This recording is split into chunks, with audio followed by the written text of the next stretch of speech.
What's going on, everybody? Marley Cross 316 back with another comic book flashback. Today we are looking at Ultimate Spider-Man issue number 16, and today's title is Kraven the Hunter. Yes, we're going to be looking at the first appearance of Kraven the Hunter in the Ultimate Universe here.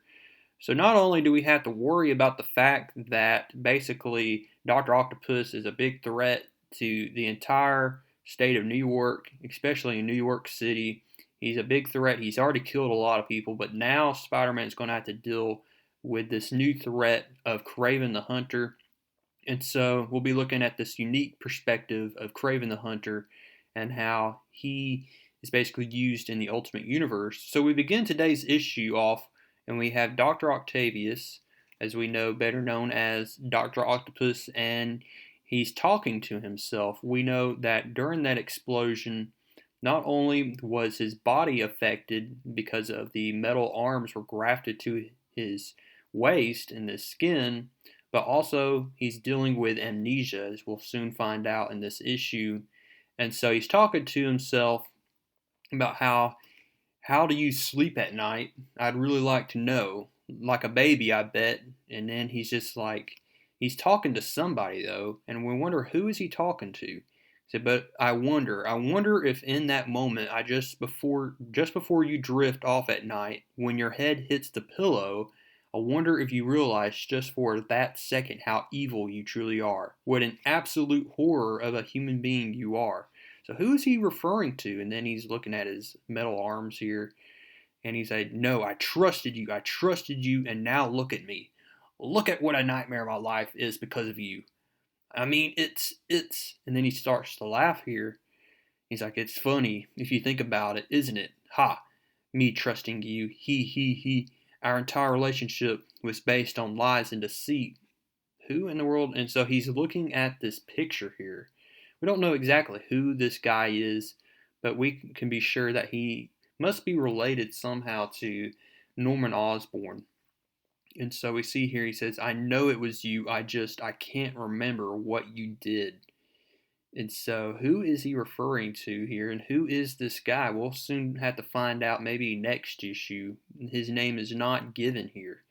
But we're going to find out who he is soon, and we see that Dr. Octopus basically uses his tentacles to rip apart this portrait of the man, and he says, "For what you've done to me." He pretty much scrapes it, rips it apart, and he says, "For what you've done to my life, I'll do it. I will ruin you, ruin you, ruin you." And so, what exactly is he referring to? We'll have to find out next issue. Now, let's see the first appearance of Kraven the Hunter. And this is a very different Kraven the Hunter. As we know from the regular universe in Amazing Spider Man, Kraven the Hunter is Russian, but we see here that Kraven the Hunter in the Ultimate Universe is actually Australian, as he says, "Oi, me mates in America. Yeah, that's right, it's me, Kraven the Hunter." So we see that Kraven the Hunter has this whole TV show going on, how he's hunted some of the fiercest beasts in all the world, and now he says that he's coming to America to basically hunt something that he's never hunted before. What could that be? We'll have to find out as we look at the conclusion of this story. We see that while Peter Parker is at the Daily Bugle and people are walking by, this one woman here thinks that Kraven the Hunter is a good looking man. See that Peter Parker is chewing on his Butterfinger, and he's just thinking about how Dr.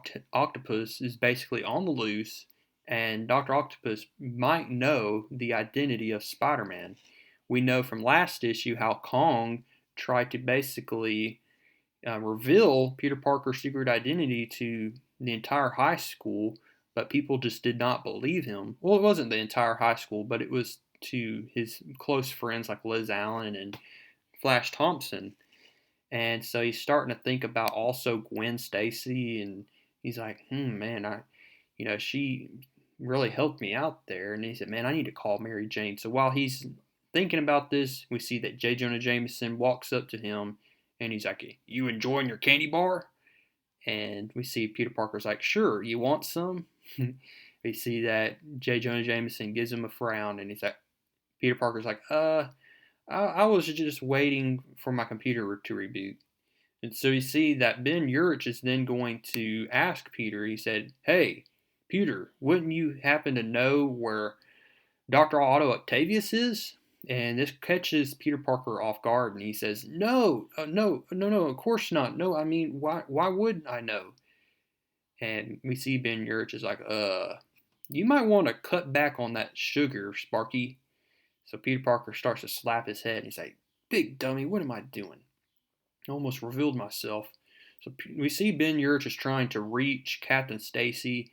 We remember from last issue that Gwen Stacy, his daughter, basically pulled out a knife. And I mean, you do not do that in a high school. You definitely do not do that. Pull out a weapon and threaten somebody's life, especially a student. And so we see here that his basically George is really not George Stacy in this issue. We find out that his name is actually John Stacy. I don't know if they messed that up, but his name is John Stacy. Captain John Stacy. He's talking to Gwen.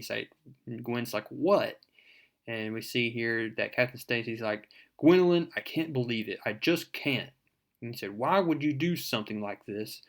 And he said, "You know what I should do? I should lock you up in jail for what you've done."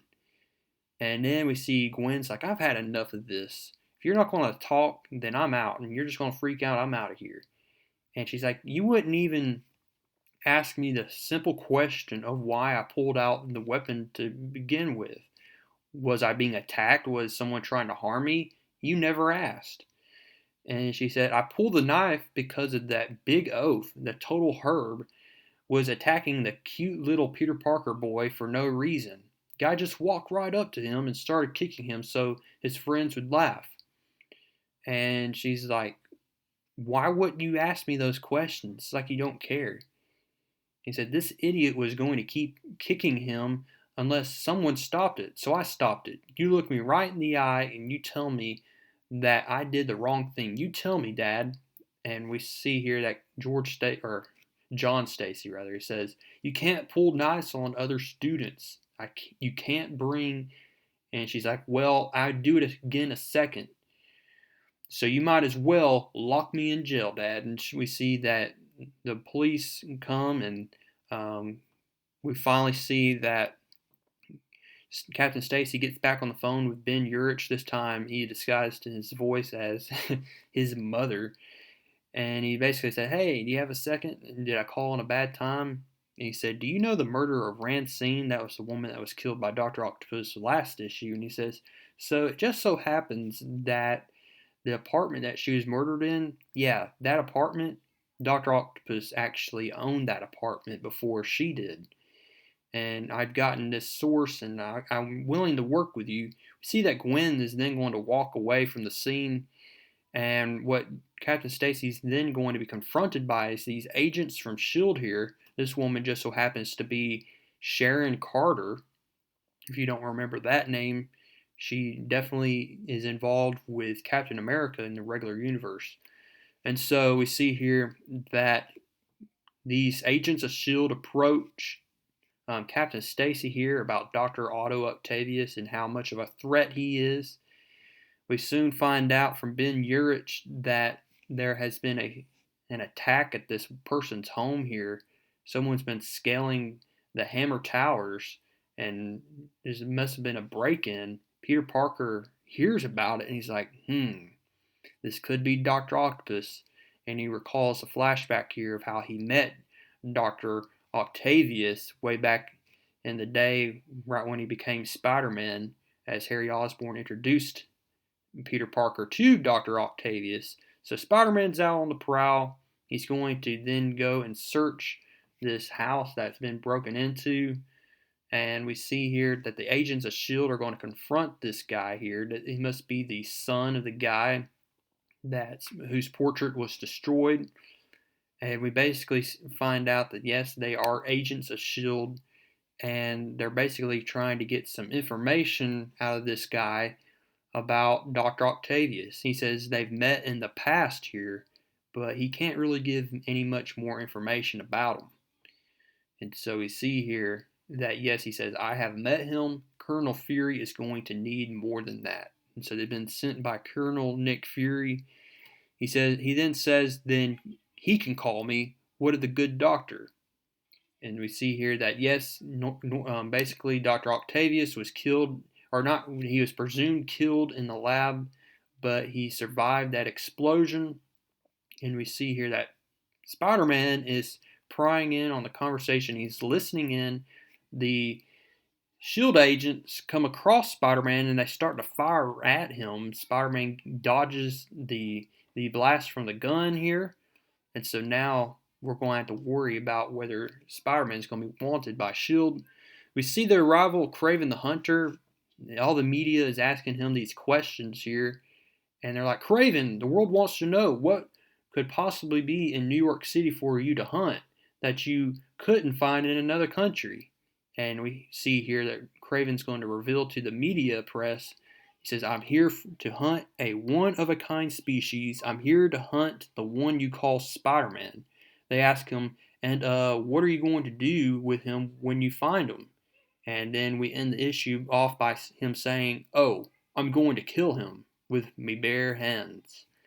And so we have to worry about not only the threat of Dr. Octopus, who's on the loose, but also Kraven the Hunter. We'll be looking at all of this next issue in issue number 17. I hope to see you there. And until next time, keep reading comics.